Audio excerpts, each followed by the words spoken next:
You mean because I reduced China from 145% that I set down to 100 and then down to another number? And I said you have to open up your whole country.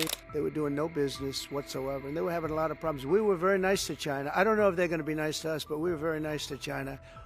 And in many ways, I think we really helped China tremendously because, you know, they were having great difficulty because we were basically going cold turkey with China. We were doing no business because of the tariff, because it was so high.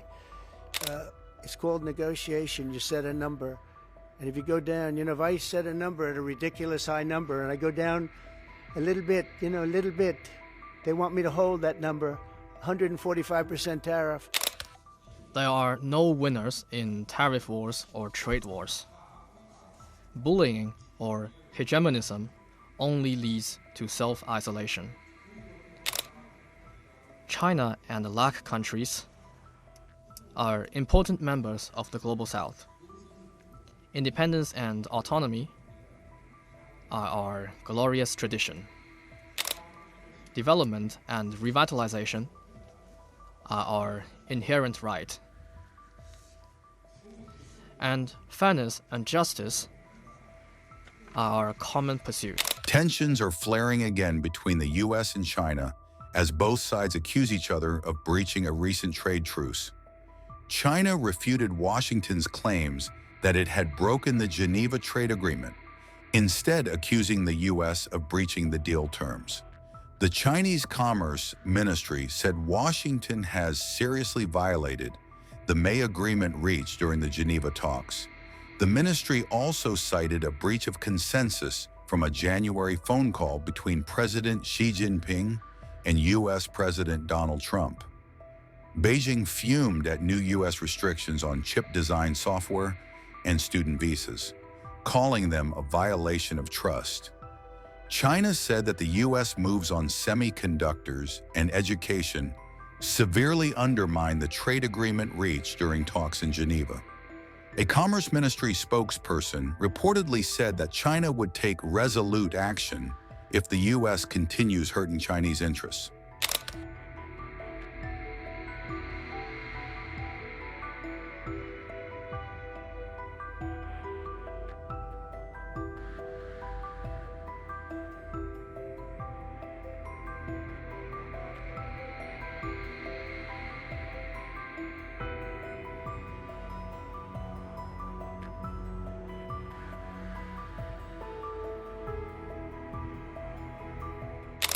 The U.S. had reduced tariffs on Chinese imports from 145% to 30%, while China lowered its tariffs on American goods from 125% to 10%.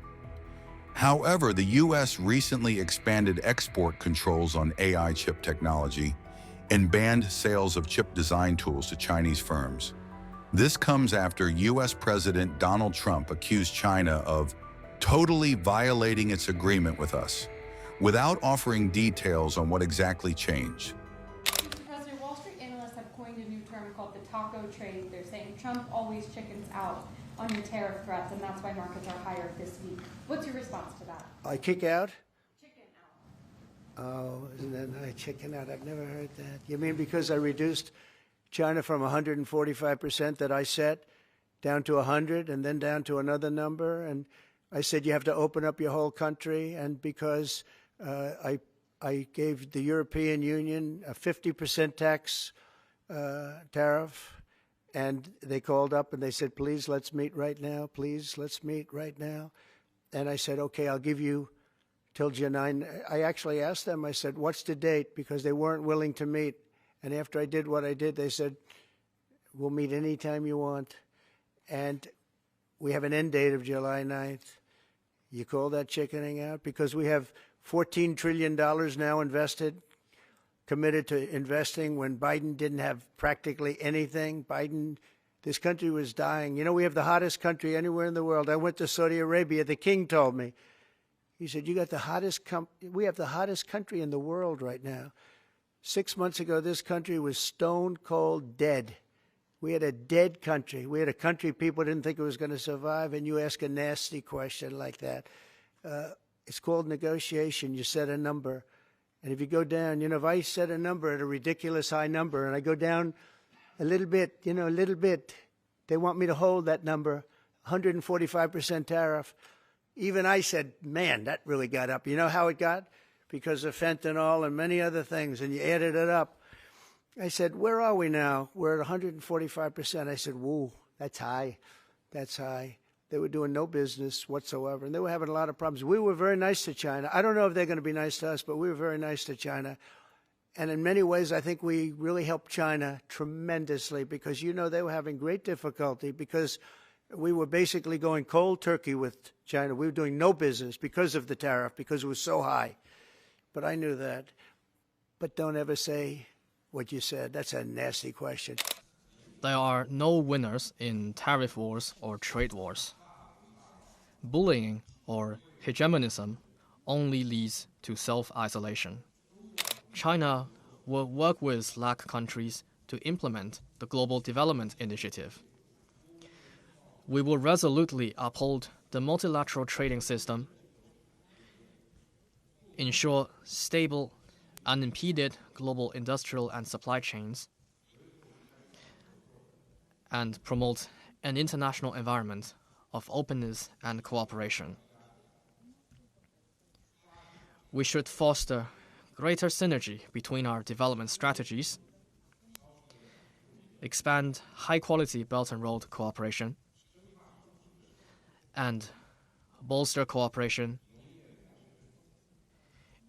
in traditional areas such as infrastructure, agriculture and food, and energy and minerals.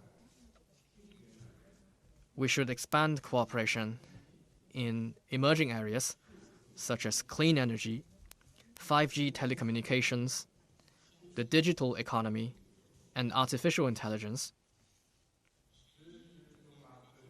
and carry out the China-LAC Science and Technology Partnership. China will increase imports of quality products from LAC countries and encourage its enterprises to expand investment in the LAC region. The talks in Geneva were very friendly. The relationship is very good. We're not looking to hurt China. China was being hurt very badly. They were closing up factories. They were having a lot of unrest. And they were very happy to be able to do something with us. And the relationship is very, very good. I'll speak to President Xi maybe at the end of the week. We have some other things we're doing. But one of the biggest things that we're doing, and I don't know if people realize this, but we made a great deal with China, a great trade deal. But it was a much bigger deal originally, and then they canceled it right in the last day. Some of you faces I remember were there when that happened. I remember you. And we had a deal where they opened up their country to trade with the United States. And they took that away at the last moment, and then I canceled the whole thing. And then 6 months later, we ended up doing a smaller deal. But it was a big deal. It was $50 billion worth of product that they were going to purchase from our farmers, et cetera. And we agreed to that. People thought it was 15 because they were doing 15. We made it 50 because I misunderstood the 15. I said, you got to get 50.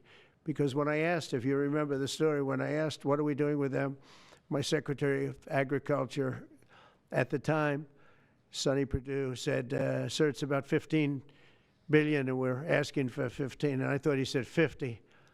So I said, so they came back with the deal at 15. And I said, no way, I want 50.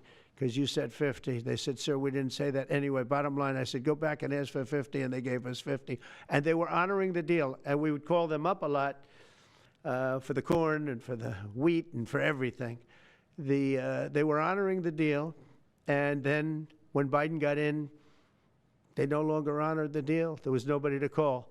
I would call on an average of once every 2 weeks to say, come on, you have to speed it up a little bit. And our farmers were doing great. I said to them, buy more land and bigger tractors, if you remember. That's what happened.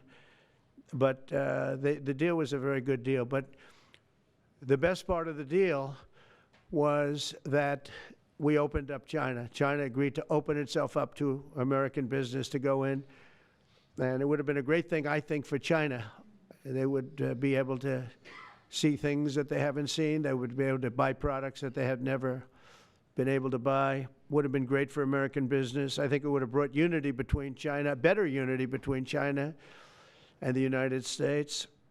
And the bottom line is that they canceled it the last day. We were all set to sign it, and then I went a little bit angry. I got a little angry. I said, they canceled the deal. The deal was done.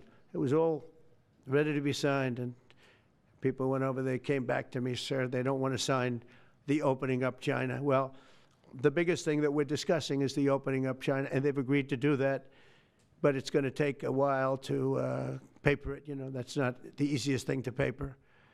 But that's the single, I think, to me, some people would disagree. Some people would say we're getting a lot of money with tariffs or whatever. But, you know, especially when you add what we already have. Because remember, we're already getting the 50% on steel and different things. That's not included in these numbers. So you can add that. But the biggest thing to me is the opening up. It would be, I think it would be fantastic for our businesses if we could go in and compete with China. It would be a lot of jobs for China. It would be, I think, at a time when they can frankly use the jobs. And that's what we're talking about. So that's a very, very important element to add. So when Scott,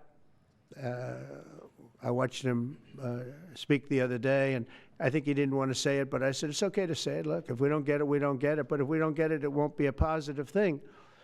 But if we do get it, I think it's maybe the most important thing to happen. Because if you think about it, we opened up our country to China. They have very few restrictions. And they didn't open their country to us. Never made sense to me. It's not fair. And they've agreed to open China, fully open China. And I think it's going to be fantastic for China. I think it's going to be fantastic for us. And I think it's going to be great for unification and peace.